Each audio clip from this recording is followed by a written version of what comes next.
Emily Jenkins works at the Child Service and she is presently buried with several cases on her desk. In fact, she has 38 cases, and despite that, her supervisor Wayne brings her another case file and insists she takes on the case. She opens the file and sees a case about a 10-year-old girl, Lilith Sullivan, who is suspected of being abused by her parents. Feeling exhausted, she decides to work on it regardless. She goes home that night with the files and later meets with her friend Doug, who wants to be her partner, and they drink together. By the next Monday, she visits Lilith's family. Lilith's mother opens the door and insists they agree to meet on the 17th, and that day isn't the 17th. It takes Emily a moment to convince the lady that it's the 17th before she's allowed in. The lady claims her husband isn't around and Emily should speak to her alone, but Emily later hears noises that someone is in the house and insists her husband comes out. Lilith's father, Edward, eventually comes out but refuses to answer any of Emily's questions. Whenever Emily asks him a question, he will whisper to his wife, who will answer. Emily doesn't know why the man isn't talking to her, and Edward keeps giving her a weird and scary look. She tells Wayne that the family is weird, but she says she can't guarantee a child's happy home. As long as the girl isn't abused and shows no injuries, they don't have the right to continue the investigation.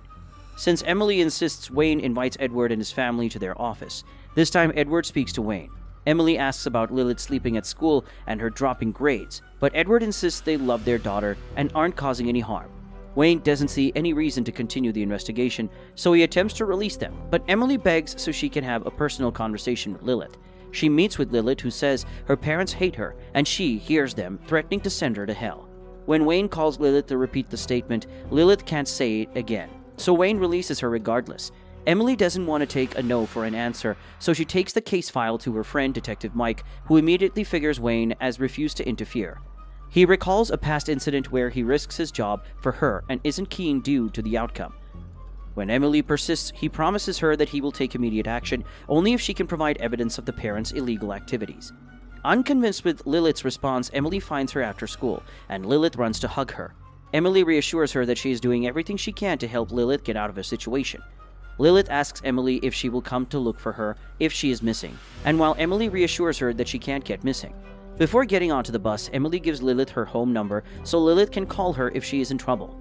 That night, she receives a call from Lilith, the girl who pants, and says she will soon be killed, and Emily drives to her house immediately. She calls Mike and asks for his help. On the other hand, Lilith collapses, and Edward carries her with his wife, and they put her in an oven. She wakes up immediately and pushes the door open. They struggle to get her back, and they tie her with tape and tie the oven. Fortunately, Emily arrives, and she subdues the parents with Mike and saves Lilith. Edward and his wife are placed in a mental institution while Lilith is in a hospital. Doug attends to her, and he tells Emily that Lilith must attend group therapy because she blames herself. Emily meets with Lilith, who tells her she heard she would stay at a state institution and begs Emily to take her in. Emily blatantly refuses. She claims it is a long procedure. Lilith is taken to state home, and Emily bids her goodbye, although Lilith begs her to reconsider. That night, Emily decides to take Lilith in.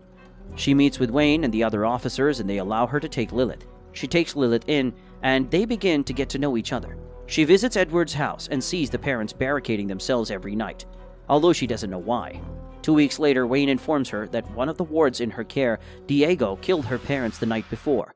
She can't believe her ears, and wonders why a 10-year-old boy would kill his parents. She visits the crime scene with Mike, who informs her how the crime had gone, and she sees Diego at his detention too. She cries in pain, and Doug consoles her. She takes a walk with Lilith, who keeps asking about her family. She tells Lilith that she didn't meet her dad, and her mom also had problems. The following day, she catches Lilith with her mother's picture. In defense, Lilith says it's because she wants to know more about Emily, and Emily informs her she lost her mother at 10 to an accident. Lilith keeps trying to know more, and Emily explains how the accident happened.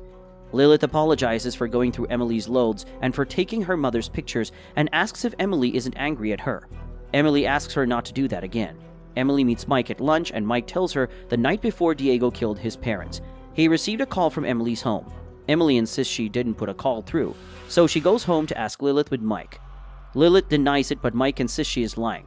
Emily visits Diego and asks him. Although the boy feels scared at first, he confesses that it was Lilith who called him, and she sounded like a man. Emily is confused, and Lilith also meets with Doug for her therapy. Doug asks why she is not listing down her fears, and she says she would tell Doug her fears if Doug said his own. Doug confesses that he is scared of hornets. Lilith claims she is scared of herself, and after the therapy, Doug tells Emily he feels threatened during the conversation. That night, Doug receives a call and sees a hornet inside his ears. He then sees several hornets coming out of his body, and he kills himself. After Doug's funeral, Emily suspects Lilith. She confides to Mike, who insists Lilith didn't call Doug that night. So she decides to listen to Lilith's mother, Margaret's interview. Margaret says Lilith kills people, and she killed her sister and Edward's siblings. She doesn't kill them physically, and they just end up dying. Margaret says the reason Lilith didn't kill them was because she hadn't found another parent. Emily goes to the mental institution, but she is only able to visit Edward. He tells her he knows Lilith isn't a girl, and she was born with the soul of a demon. He informs her that Lilith knows everything a person does, and she intentionally pushes herself at Emily because she could see Emily is a nice and kind soul. Edward informs her Lilith feeds on feelings, and Lilith will manipulate her until she eventually kills herself. Upon hearing that, Emily tells Mike, who doesn't believe her, and tells her if she continues like that, she will end up at the mental institution. She returns home and packs away all her case files and home phone before Lilith returns from school. She immediately goes to the child service office and asks the officer, Nancy, if she has gotten a home for Lilith. But Nancy says Lilith isn't her priority because Lilith presently has a home. On her way out, she sees Lilith is already attending group therapy again, the same place she met Diego. Emily drags her out, and inside the elevator, Lilith keeps insisting she wants to attend the therapy and terrifies Emily by creating a falling elevator scene.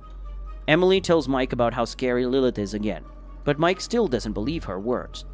That night, while installing additional locks on her door, Emily drops a screw. Lilith helps to pick it up, which frightens Emily. Eventually, Nancy finds a home for Lilith, but Emily feels bad about taking the demon to a kind home again. She visits Edward, who advises her the only way to get rid of Lilith is when she is asleep, and she barely sleeps. He says that the only time in 3 months that they were able to find Lilith asleep was the night Emily barged into the house and advised that Emily should put Lilith into another home because she would only destroy the house. Emily returns home, and Lilith shows her the video of Margaret's interview. She says her parents obeyed her before they decided to plan against her. After Emily leaves the mental institution, Margaret feels like she is on fire, and she sets herself on fire while Edward is eating in the dining room, gets into a fight, and stabs himself with a fork in the eye. The following day, Mike calls Emily and makes her listen to a conversation. It was the call Lilith made to Doug the night he died, and Mike tells her that she is right. Emily informs Mike that Edward wants her to kill Lilith, but Mike is against the idea. That evening, Emily visits a doctor and asks for a sleep drug. She returns home and finds all her files on the floor. On Mike's way home, he sees a dog in his car, and while struggling with the dog, he kills himself. Emily receives a call from Wayne about Mike's death, and she angrily reacts to Lilith. Lilith threatens her, so she locks herself in the room. Lilith breaks through the door, talking like a man, but she doesn't kill Emily, and they reconcile. That night, Emily gives her a sleeping dose and locks her inside the house. She burns her house down, but to her surprise, Lilith is outside the house without any injury. The firefighters ask them to drive to the town, and on their way, Lilith manipulates Emily with the story of how her mother drove to kill them, convincing herself that she isn't scared. Emily snaps out of the illusion and drives as fast as possible. She drives into the water and sinks the car. Emily opens the door and swims out, but Lilith, now in her demon form, holds Emily's leg. Emily struggles but eventually breaks free, and the car continues to sink. She swims to the riverbank and sits there, relieved that she has successfully destroyed Lilith.